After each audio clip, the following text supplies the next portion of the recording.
Assalamualaikum warahmatullahi wabarakatuh. Salam sejahtera buat kita semua. Saya Fathar Siotang. Saya Ketua Umum Human Trafficking Watch atau Pemantau Perdagangan Manusia. Yang mana Human Trafficking Watch atau HTW ini sudah berdiri mulai tahun 2015. Bahwa HTW ini adalah lembaga kemanusiaan, terutama anti perdagangan manusia. Saudaraku sebangsa tanah air, seperti kita tahu bahwa tanggal 29 September adalah hari peringatan sedunia tentang migran dan pengungsi. Itu bahwa seluruh Indonesia memperingati Hari Migran dan Pengungsi. Kenapa migran dan pengungsi ini diperingati? Karena di sana terutama korban-korban migran ya sama pengungsi telah terjadi pelanggaran-pelanggaran HAM, termasuk juga penyiksaan dan penjualan orang. Terus untuk kita Indonesia juga ikut memperingati daripada migran dan pengungsi. Karena apa? Karena migran ini atau pengungsi ini adalah bagian daripada masyarakat atau rakyat korban akibat perpecahan politik ya atau akibat ketegangan suatu negara, sehingga ada sebagian masyarakat, ada kelompok masyarakat yang tidak aman di dalam suatu daerah atau dalam suatu negara.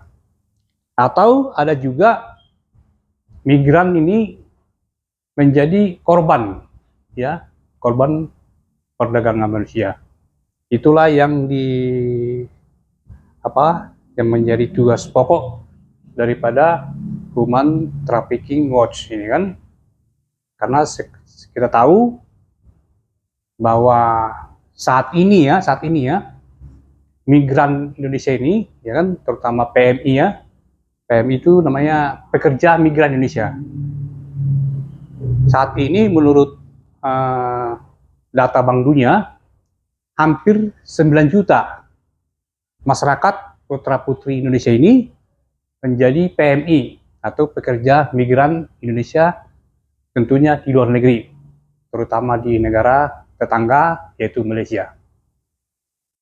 Yang mana menurut data daripada Bank Dunia hampir 50% ya, mereka adalah korban perdagangan manusia atau ilegal. Mereka berangkat dari Indonesia ke sana ilegal, mereka masuk ke sana ilegal.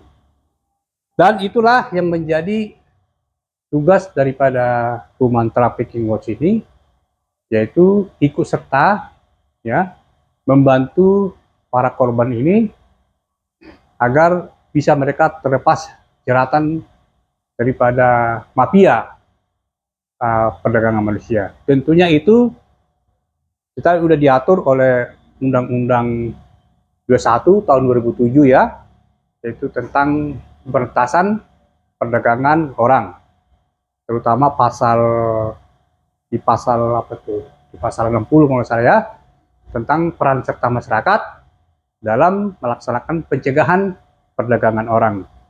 Demikian juga menurut Undang-Undang tahun 21 ya, tahun 2017 tentang Undang-Undang tentang perlindungan terhadap pekerja migran Indonesia. Itu juga sudah diatur. Nah, kami sebagai Human Trafficking Watch atau Pemantau Perdagangan Manusia juga sudah melaksanakan daripada aturan itu. Tentunya itu adalah bagian dari panggilan hati masyarakat daripada masyarakat Indonesia yang ada di Indonesia maupun yang ada di Malaysia, yang ada di Singapura, Taiwan maupun di negara-negara Arab Saudi. Nah, mereka itu terpanggil untuk melaksanakan, mereka sebagai warga negara Indonesia warga negara Indonesia ya, yang ikut serta membela atau membantu masyarakat yang menjadi korban, atau sebagai umat beragama. Sebagai umat beragama juga tentunya kita sebagai umat beragama harus melakukan membantu dan bela rasa ya kepada masyarakat yang tertindas ataupun yang terjolimi. Karena apa? Pada umumnya para korban ini adalah orang-orang yang terjolimi atau orang-orang yang rentan, ya kan? Yang rentan atau orang-orang yang rawan, ya kan? Karena bagaimanapun kalau ditanya kepada masyarakat, ya, terutama yang kelompok-kelompok yang di bawah ya, terutama yang menjadi pembantu rumah tangga ya di luar negeri, kalau ditanya mereka, apakah kemauan dia berangkat ke negara luar bekerja, tentu mereka jawab bahwa itu adalah pilihan terakhir karena di dalam negeri ini tidak ada pekerjaan, sementara mereka butuh makan, mungkin sudah punya anak, butuh makan anaknya atau butuh sekolah, sehingga mau tidak mau terpaksa mereka harus berangkat ke luar negeri bekerja dengan segala risiko, walaupun mereka tahu segala risiko-risiko yang akan mereka hadapi di sana, namun mereka terpaksa berangkat karena untuk memenuhi kebutuhan daripada rumah anak dan dia sendiri. Nah, menjadi pertanyaan, kenapa mesti demikian? Sementara kan Indonesia negara kaya raya, sumber daya melimpah ruah, sama dengan negara Malaysia. Pada umumnya secara ekologi, secara musim, secara budaya, Indonesia dengan Malaysia bersama. Tapi kenapa justru Indonesia ini mengekspor ya tenaga kerja ya, terutama pembantu ya ke Malaysia. Nah, itulah karena di Malaysia itu ya kembali lagi tentang pemerintahnya di sana itu dominan bersih gitu kan. Artinya kalau ada korupsi langsung dihukum secara tegas dan bahkan ada yang dirajam maupun digantung gitu kan. Nah, beda dengan Indonesia ya kan. Kalau ada korupsi Indonesia, ya kita lihat sendiri kan, sudah banyak pun korupsi para menteri ditangkap kan, gubernur pada ditangkap, bupati pada ditangkap, ya kan? Tetap aja korupsi di Indonesia, karena hukuman korupsi di Indonesia ini sangat rendah, dan bahkan bisa dinegosiasi, dan bahkan bisa dikurangi, walaupun sudah putusan pengadilan negeri, pengadilan tinggi maupun Mahkamah Agung. Jadi terjadi. Nah inilah, makanya para korupsi di Indonesia tidak takut, sehingga anggaran-anggaran yang seharusnya buat kesejahteraan rakyat banyak mengalir kepada kantong pribadi atau kelompok masing-masing. Sehingga ini yang terjadi di negara Republik Indonesia ini. Sehingga APBN atau APBD yang triliunan itu tidak langsung dinikmati oleh masyarakat, tapi banyak yang hanya dinikmati oleh kelompok maupun pribadi. Sehingga masyarakat yang miskin tetap miskin, yang kaya tetap kaya. Nah, sehingga dampaknya ini semua, dampak dominonya adalah sehingga kemiskinan dan sumber daya manusia, ya, demikian juga tenaga kerja tidak ada atau kecil di Indonesia. Sehingga mau nggak mau mereka harus mencari pekerjaan ke luar negeri. Atau ada kelompok atau ada mafia yang memanfaatkan kondisi ini, kondisi rentan. Sehingga ada mafia-mafia menggunakan sosial media atau menggunakan orang-orang masuk ke desa-desa untuk mencari korban-korban yang mau dijual ke negara-negara tetangga.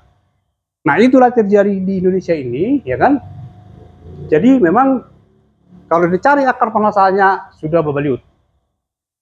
Semacam kita barang menang basah. Namun demikian, kita sebagai masyarakat Indonesia, terutama khususnya Human Trafficking Watch, apapun akan kami lakukan, mau tidak mau, atau walaupun kecil, pemantau perdagangan manusia ini melakukan upaya-upaya, antara lain upaya sosialisasi kepada masyarakat, ya, terutama yang di daerah Kabupaten Jawa Barat sana ya, termasuk di daerah-daerah NTT, ya kan, termasuk di Lampung, Bengkulu, kita melaksanakan sosialisasi agar mereka tidak korban daripada perdagangan manusia. Demikian juga kita melaksanakan advokasi pendampingan, ya kan, kepada korban-korban perdagangan orang. Demikian juga di negara-negara tetangga, contoh di Malaysia, banyak kita bantu warga Indonesia yang mengadu ke kita untuk dilaksanakan bantuan atau membantu mereka maupun melapor ke polisi atau kembali ke Indonesia. Nah tentunya itu kami lakukan, human trafficking lakukan sebagai panggilan hati kami sebagai masyarakat, masyarakat Indonesia maupun sebagai kita sebagai umat beragama. Dan Human Trafficking Watch ini itu kita sudah berdiri 5 tahun yang lalu, bahkan 8 tahun lalu, dan sudah ada di beberapa provinsi Indonesia, terutama di NTT, di NTB, maupun di Lampung, Bengkulu, di Medan, di Batam, termasuk di Malaysia ya, termasuk di Arab Saudi, termasuk di Taiwan, termasuk di Hong Kong. Kita sudah punya cabang sana. Nah, dalam rangka tanggal 28 September ini, yaitu yang diperingati di seluruh dunia tentang migran dan apa namanya pengungsi, ya kan? Karena bagaimanapun menurut catatan ya bahwa di Indonesia ini sudah hampir loh 10.000 pengungsi di Indonesia ya. Nah kita juga berperan untuk memantau mereka atau membantu mereka jangan sampai juga mereka menjadi korban daripada kelompok-kelompok lain. Karena bagaimana juga mereka korban dari negaranya, ya kan? Dari negaranya. Jadi ini bisa seperti mungkin kita sebagai umat beragama ya, ini mungkin bisa terjadi dan kondisi ini sudah terjadi pada zaman dahulu kala, zaman sejarah-sejarah lalu. Yaitu contoh kayak zamannya Musa gitu kan, zamannya Musa kan itu sampai mereka keluar dari Mesir dari kerajaan Firaun karena mereka terjolimi, tertindas pada kerajaan Firaun. Sehingga dengan terpaksa mereka keluar dari Mesir menuju Israel waktu itu ya gitu. Nah itu juga bagian daripada proses migrasi dari Mesir ke negara Israel waktu itu. Nah ini juga demikian juga di Indonesia ini ada juga migrasi maupun pengungsi. Demikian saudara-saudaraku sebangsa air, mari kita bekerja sama untuk membantu ya para kaum migran dan pengungsi ini sesuai dengan kemampuan kita masing-masing, sesuai dengan panggilan kita sebagai masyarakat maupun sebagai kita sebagai umat beragama. Demikian saudara-saudara kami dari Human Trafficking Watch. Selamat sore. Hormat.